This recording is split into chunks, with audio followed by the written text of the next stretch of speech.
Hello everyone, welcome back to my channel. तो इस video में हम डिस्कस करने वाले हैं फॉरेन ट्रेड का इम्पोर्टेंट पार्ट, वो है इंपोर्ट एंड एक्सपोर्ट।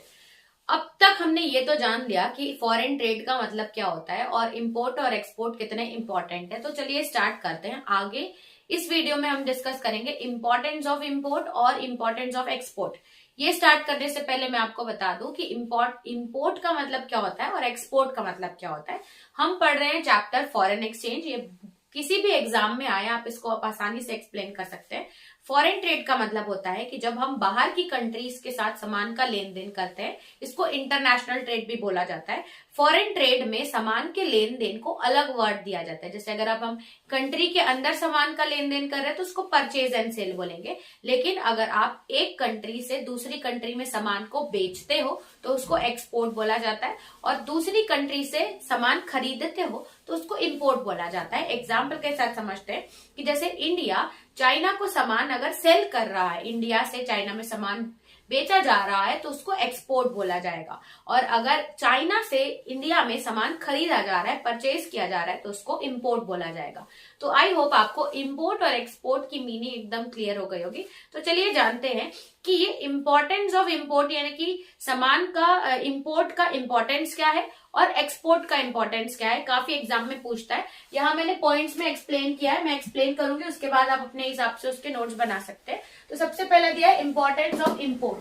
इंपोर्ट क्यों जरूरी है, क्यों हम बाहर के देशों से सामान खरीदते हैं, वाई इंपोर्ट इज नेसेसरी। बाहर से हम क्यों सामान खरीदते हैं, उसके हमने 5 पॉइंट देखे हैं। पहला है कि to fulfil the demand of consumer. इतना बस देखिए, to fulfil the demand of consumer. अब इसका मतलब क्या है, देखिए जो कंट्री होती है ना, उसकी पॉपुलेशन बहुत ज्यादा होती है और वैसे भी, और उन पॉपुलेशन की जो डिमांड होती है बहुत ज्यादा होती है। तो यानी कि अगर हम प्रेजेंटली डिमांड को पूरा नहीं कर पा रहे, इतनी सारी पॉपुलेशन है, हर पर्सन की अलग अलग प्रोडक्ट्स की डिमांड है, तो अगर हम डेवलपिंग कंट्रीज हैं और हम उसको पूरा नहीं कर पा रहे तो हम बाहर के देशों से भी सामान को मंगा के उनकी रिक्वायरमेंट को पूरा करते हैं, अगर उस समय हम उनको प्रोड्यूस करके सामान प्रोडक्शन करके नहीं दे पा रहे।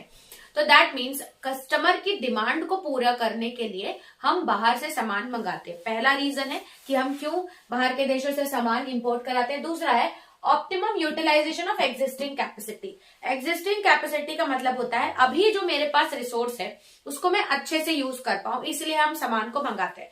अब ये आप लोग सोचेंगे कि अभी रिसोर्स है उसको कैसे यूज किया जाए। इसका मतलब एक एग्जाम्पल से समझिए।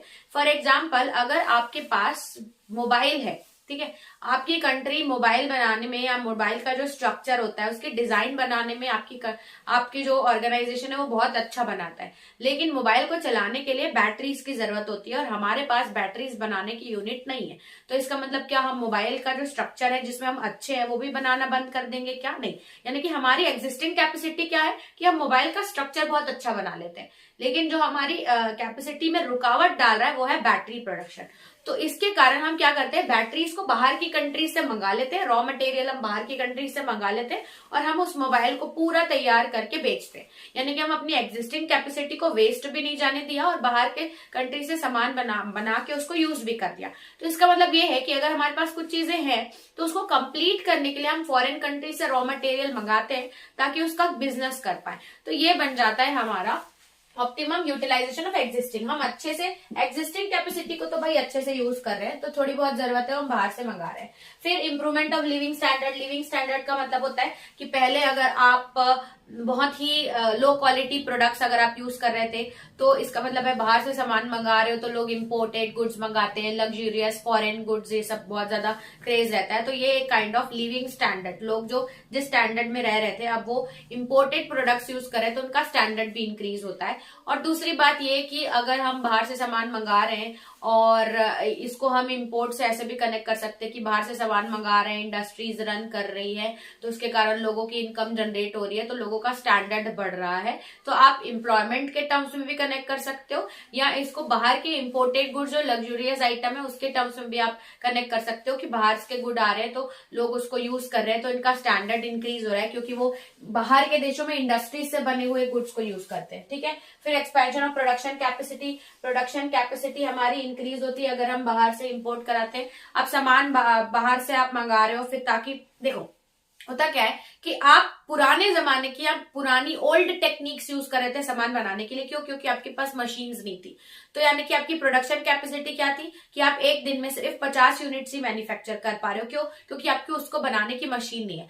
लेकिन अगर आप बाहर की कंट्री से टेक्नोलॉजी, मशीन, टूल्स, ये सब बाहर की कंट्री से इंपोर्ट कराते हो, खरीदते हो, तो अब वो मशीन आपकी इंडस्ट्री में काम करेगी और आप एक दिन में 50 क्या 100 यूनिट्स मैन्युफैक्चर कर रहे हो। यानी कि जिस कैपेसिटी पे आपकी कंपनी पहले काम कर रही थी उससे कई ज्यादा कैपेसिटी पे आप काम कर पा रहे हो, जस्ट बिकॉज आपने बाहर की कंट्री से मशीन मंगाई। तो आपकी प्रोडक्शन कैपेसिटी को बढ़ाने में भी मदद करता है। फिर आता है to take advantage. Technological development हो रहा है, हम बाहर के देशों से सामान मंगा सकते हैं, बाहर की कंट्रीज से, जो उनकी जो टेक्नोलॉजी उनको यूज करना है हमको, ताकि हम और अच्छा काम कर पाए। तो उसकी एडवांटेज लेने के लिए भी हम बाहर के देशों से इंपोर्ट कराते हैं। तो ये था कि क्या एडवांटेज है, क्यों हम इंपोर्ट कराते हैं सामान। नेक्स्ट आता है इंपॉर्टेंस ऑफ एक्सपोर्ट। एक्सपोर्ट यानी कि हम बाहर के देशों में सामान बेचते हैं तो उसकी क्या इंपॉर्टेंस है। तो पहला है एक्सेस प्रोडक्शन। अगर हमारी कंट्री में इंडस्ट्रीज बहुत ज्यादा बना रही है और सामान बहुत ज्यादा बन रहा है लेकिन डिमांड कम है, तो वो प्रोडक्शन को यूज करने के लिए, हमारे पास ज्यादा प्रोडक्शन है तो उसको हम मार्केट टेरिटरी को बढ़ा देते हैं, हम बाहर भी सामान बेचते हैं। इंडिया में तो बेचते हैं, बाहर के मार्केट को भी कैप्चर करते हैं। फिर आता है इकोनॉमिक प्रोग्रेस। इकोनॉमिक प्रोग्रेस कैसे पता चलती है? डिमांड और सप्लाई पे। जितना ज्यादा लोग डिमांड कर रहे हैं, सामान यूज कर रहे हैं, यानी कि पैसा जनरेट हो रहा है इकोनॉमी में, तो इकोनॉमी ग्रो करती है। तो अगर आप उसी कैपेसिटी में ज्यादा सामान बना रहे हो और ज्यादा बेच रहे हो, तो जितना ज्यादा प्रोडक्शन आप करोगे उतना ज्यादा सेलिंग होगा, उस सप्लाई और डिमांड दोनों अच्छे से काम करेगा, तो यानी कि पैसा जनरेट होगा इकोनॉमी में, इकोनॉमी ग्रो करेगी। तो इकोनॉमिक ग्रो के बारे में दिया है। Foreign date. फॉरेन डेट का मतलब होता है कि कभी कभी हमने फॉरेन से, बाहर के देशों से पैसा लिया होता है, तो कर्जा होता है हमारा फॉरेन। जैसे अगर फॉर एग्जांपल अगर हमने जापान से पैसा लिया है तो हम डेट में, अभी फॉरेन को पैसा देना है। तो अगर हम सामान एक्सपोर्ट करते जाए, इनकम वहां से जनरेट करते जाए, तो कहीं ना कहीं वो जो कर्जा है, वो डेट है, वो कम होता है। तो इसमें ये है कि जो हमारा फॉरेन डेट है वो ज्यादा ना बढ़े, तो ये कंट्रोल करता है। एक्सपोर्ट करते रहेंगे तो जो हमारा फॉरेन डेट होगा वो कंट्रोल हो जाएगा। फिर helps in increasing production and productivity. Production और प्रोडक्टिविटी के में बढ़ाने में भी मदद करता है। अब अगर आप लोकल मार्केट में कैप्चर कर रहे हो तो आप उतना ही प्रोडक्ट्स बनाओगे कि जितना मार्केट में यूज हो पाए।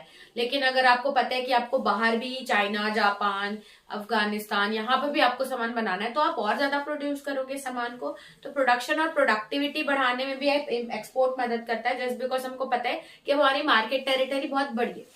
फिर आता है to remove adverse balance of payment. Balance of payment यानी कि देखो, कभी कभी ना हम बाहर के देशों से मशीन मंगा लेते हैं बहुत ज्यादा, तो यानी कि हमारा जो फॉरेन ट्रेड है वो डेफिसिट में चला जाता है।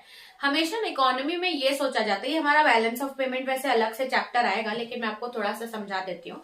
इकोनॉमी में क्या होता है, एक्सपोर्ट का ज्यादा होना अच्छा माना जाता है, ठीक है। अगर एक्सपोर्ट ज्यादा नहीं है, इम्पोर्ट ज्यादा है, यानी कि हम सामान खरीद ज्यादा रहे, बेच कम रहे, तो इसको डेफिसिट में मानते हैं। तो ये ना बैलेंस होना चाहिए, बैलेंस ऑफ पेमेंट है ना, बैलेंस, ना ज्यादा एक्सपोर्ट ना ज्यादा इम्पोर्ट। ये बोला जाता है कि एक्सपोर्ट तो ज्यादा होना ही चाहिए, ठीक है। तो इसको बैलेंस करने के लिए कि कहीं हम इम्पोर्ट ज्यादा ना कर ले, सामान मंगा ना ले, हमारा बैलेंस ऑफ पेमेंट डेफिसिट में ना चला जाए, इसलिए हमको सामान को कंटिन्यू एक्सपोर्ट बाहर के कंट्रीज में भेजते रहना चाहिए। तो वही दिया है, एडवर्स बैलेंस ऑफ पेमेंट को बैलेंस करने के लिए भी एक्सपोर्ट काम करता है।